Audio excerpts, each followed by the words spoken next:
2016, and that's the difference. Mr Chair. Claire Curran. Thanks, Mr Chair. I'd like to refer to Clause 3, Part 1, and also Clause 3 in Part 2.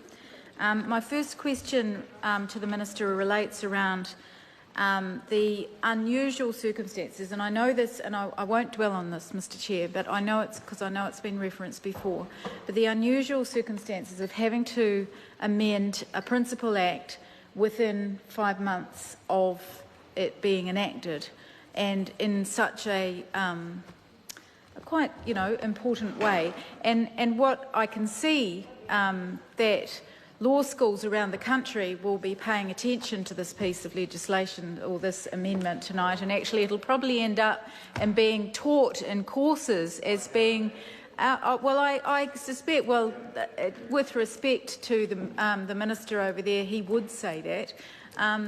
But it'll probably... Order. I just wonder if the member would mind getting quickly to the new point she's making about the point that's already been reiterated. Chair. Well, the question is, how many times has this Parliament, under this government, had to make amendments to primary legislation within a year or within 6 months of it actually being enacted? So that's my first question. And I can see that this being taught as being what not to do as legislators. My second question goes to Clause 3 in Part 2, which is actually, and it provides a lot of detail than previously, as I understand it, on the reporting obligations of offenders. My question goes to that if this clause does not relate to deportees from Australia, and the 107 people that have fallen outside of this of the original legislation, and if they're not deportees, given that this clause relates to a person who was convicted before the 14th of October 2016 of a corresponding offence in a foreign jurisdiction, and as a consequence of that conviction was sentenced to imprisonment or was required to report in that jurisdiction information about themselves to somebody performing functions substantially similar to those of the Commissioner under this Act, etc., or was or is deported from that jurisdiction, who does this clause apply to? And I think that's a really valid question, Mr Chair, because, well, who? Because I've been sitting here racking my brains. If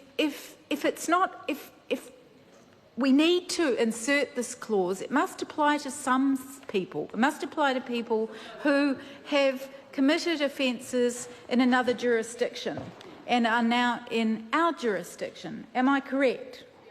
So if that logic plays out, then these, and it refers to, in Clause 3, B brackets 3, was or is deported from that jurisdiction, then clearly deportees come in somewhere. And if they're not deportees from Australia, then where are they deportees from? And why are they?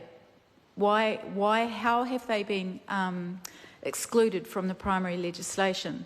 And I think, and I know the Minister has given some assurances to the House during the debate, and I thank her for that, around monitoring, and that is reassuring. But I think that what we now need to know is some information, without identifying people, but about what jurisdictions are we talking about, and how did this come to be? What actually has sparked the concern and the need to insert this clause into the legislation? I think this is really important, and I hope the Minister can answer. I call Matt Doocy. I move the question be now put. Members, the question is that the question be now put. Those of that opinion will say aye. Aye. Those against, no. The question will be put.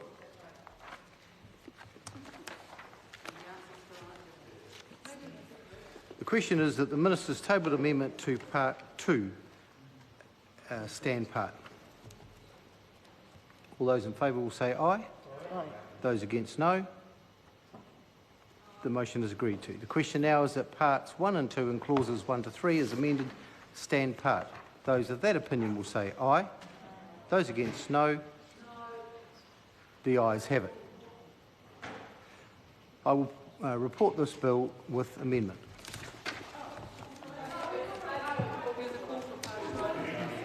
We called for a party vote. Oh, can you do it a little bit louder, please?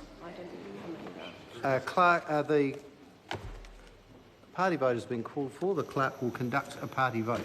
New Zealand National. 59 votes in favour. New Zealand Labour. 31 votes in favour.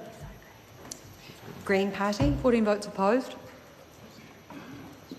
New Zealand First. 12 votes in favour. Māori Party. 2 votes in favour. Act New Zealand. 1 vote in favour. United Future. 1 vote in favour.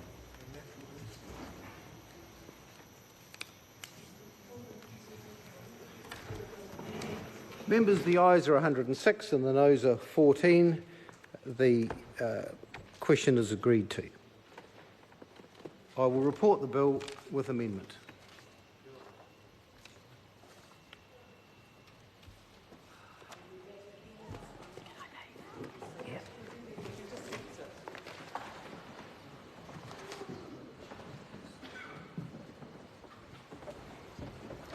The House is resumed. Mr Chairman. Mr Speaker, the House has considered the Child Protection, Child Sex Offender Government Agency Registration Amendment Bill and reports progress. The question is that the report be adopted. Those of that opinion will say aye. To the contrary, no. The ayes have it. The bill is set down for third reading forthwith.